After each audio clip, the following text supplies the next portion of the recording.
Good morning everyone, welcome to my channel and it's me again, ang inyong chismosong Kaalda Vlogger.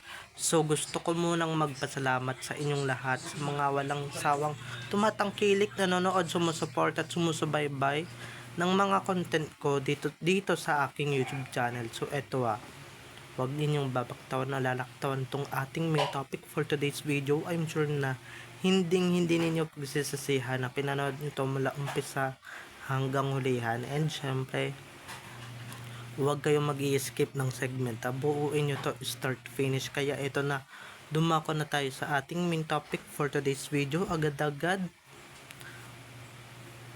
simula pagkabata pa lang or nagbibinat at nagdadalaga sina Main at Alden, napakaganda, napakagwapo na. Kaya tignan ninyo yung lahi, diba? Tignan ninyo yung pamilya, diba? Napakagaganda. And syempre hindi ka tulad ng iba dyan, walang mga litoke. So eto na guys, watch this. Mamaya ipapaliwanag sino ng buong buo. So eto na guys, watch this.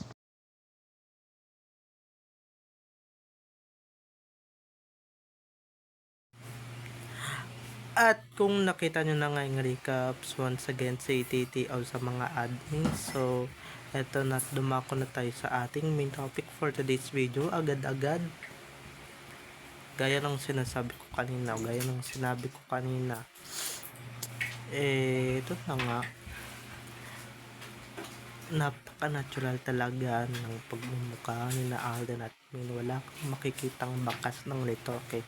At ito yung nagpapatunay guys, simula pagkabata pa lang or dadat pa lang sila sa puberty stage, mga 13, 14, 15, diba, kitang-kita nyo naman ang mga differences. Napakaganda, napakagwapo, hindi kagaya ng iba dyan, diba, ng pangit noon, magparitoke lang na ngayon.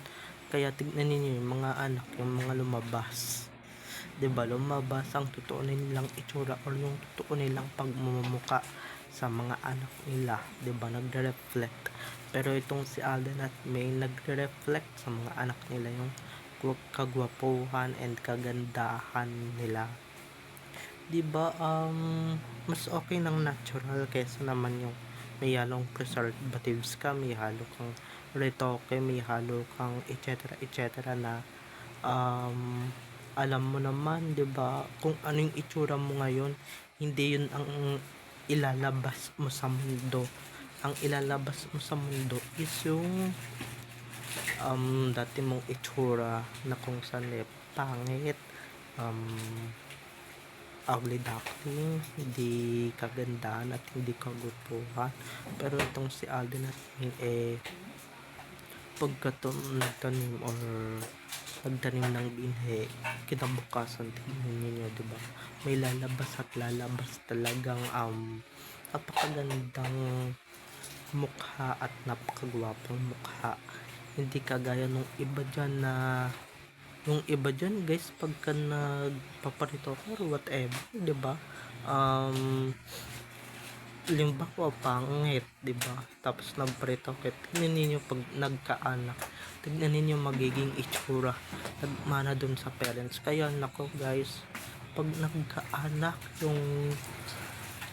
yung ibang celebrity na bumabangga sa Aldab o bumangga sa Aldab, gaya ng Mangga ni at ng kung sino-sino pa, ni Sakang, diba, magre-reflect talaga yung itsura nila sa kanilang mga dunakis, kung gaano sila kapangit dati at kung gaano sila kababalo dati, diba. Hindi kagaya ngayon, diba. Tignan niyo yung ibang celebrity, yung ibang artista, yung ibang actors and actresses na nagpaparitoke, diba, pag nagkaanak, diba, hindi man lang nagmana dun sa nanay o sa tatay. Pero diba, hindi kagaya na Alden talaga, all naturals, walang preservatives. Hindi gaya ng iba dyan na may halong retoke, diba. Kaya ayan, pag nagre-reflect talaga sa mga anak nila yung mga dati nilang itsura.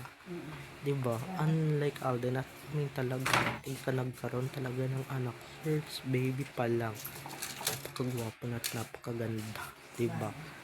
Or napakaganda. Pero pag kayo nagkaanak, hindi ako sa lalaki or whatever, pero dun na rin talaga tayo pupunta. Doon na rin tayo papunta na pagka talaga nag-anak tayo or nag-anak tayo ng di pa tayo retokada or retokado, 'di ba? Pag nagparitoke ka, yung dati mong mukha ang magre-reflect sa anak mo. Yun yung katandaan niyo, okay? Kaya mas maganda talagang all natural, walang halong preservatives at walang halong eme-eme, 'di ba? Di gaya nung di gaya nung mga nabanggit yung artista na pagka nagbuntis o pagka nanganak, 'di ba? Pagka na-dengue ng bonggang-bongga, 'di ba? Pag nabuntis o nabuntis, papangit agad yan, 'di ba? Mangingitim agad yung kung anumang parte ng katawan niyan. Pero itong si Maine at Alden, wala talaga, walang pakialam na Maine at Alden dyan. Dahil sila guys ay hindi rito, okay? Tignan nyo naman, no? Simula pagkabata or pagka-teenager pa lang, napakagwapo at napakaganda na, 'di ba? Unlike others na yung iba dyan, yung iba dyan guys, hindi ko nilalait, pero yung iba dyan na mula pagka-teenager or pagkabata man lang, mga dumaan na sa kapangitan, pero ngayon nagkapera-pera na, nagparitoke na agad ng bonggang-bongga. Yun yung sinasabi ko mga Kaaldab Nation, na huwag kayo magparitoke or kaya makontento kayo sa binigay ni God, 'di ba? Ba't ninyo babaguhin? Ba't ninyo binabago yung sarili ninyo? Yan tuloy, 'di ba? Pag nagkaanak kayo or pagka mag-aanak kayo, ganyan talaga yung kalalabasan, ganyan talaga yung ilalabas ni God. Kung ano yung totoo ninyong itsura before, magre-reflect at magre-reflect talaga yan sa anak ninyo. Sorry sa words, pero totoo naman, 'di ba? Tapos maldita pa kayo ng bata, di magre-reflect talaga yun sa mga anak ninyo, 'di ba? Magre-reflect talaga yun sa mga yung nakis ninyo, ay ganito pala ugali nito ng bata, 'di ba? Ganito pala yung itsura na ito ng bata, napakapangit, 'di ba? Unlike yung mga babies na Alden at Maine, pinupuri talaga ng sambayan ng Pilipino and syempre ng buong mundo. Yan yung hindi ninyo kaya, 'di ba? Yan yung hindi ninyo matatapatan o magagaya. Kasi wala silang halong retoke, wala silang pinagawa, wala silang halong preservatives or wala silang halong tusok-tusok ng doktor or salamat doc, 'di ba? Unlike other artists na pagka nagkakaanak talaga, pagka nanganak or nagkaroon ng anak, talagang magre-reflect talaga yung mga itsura nila, 'di ba? Kaya kung ako sa inyo, marunong kayong makontento dapat kayo kung ano yung binigay ni God sa inyo, hindi yung paparitoke kayo, papa-enhance kayo para saan, 'di ba? Ano naman, okay lang sana kung yung mukha ninyo ngayon yung ilalabas ninyo sa mundong ito, pero hindi, 'di ba? Mukha ninyo dati nung bata pa kayo yung ilalabas ninyo sa mundo, 'di ba? Diyan nagre-reflect, tapos magtataka kayo ba't binubuli yung mga anak ninyo, 'di ba? Binubuli yan just because yung mga itsura ninyo before nagre-reflect na agad sa mga anak ninyo, 'di ba? Diyan kina Alden at May, walang pintas na maririnig, walang halong kapintasan, di kagaya nung iba dyan na, 'di ba, kunwari sasabihin ang ganda, pero yun naman pala pagchichismisan ka ng buo, ang buong mundo sa hindi lang sa social media pati in real life, 'di ba? Pagchichismisan ka, laman ka ng chismis, laman ka ng mga marites diyan sa paligid, 'di ba? Laman ka ng mga chismosa diyan, kaya na ano ba yan, 'di ba? Yung anak naman nito sobrang pangit. Ganito pala nanay nito kapangit nung medyo bata-bata pa, 'di ba? So, tapos hindi pa matalino, 'di ba?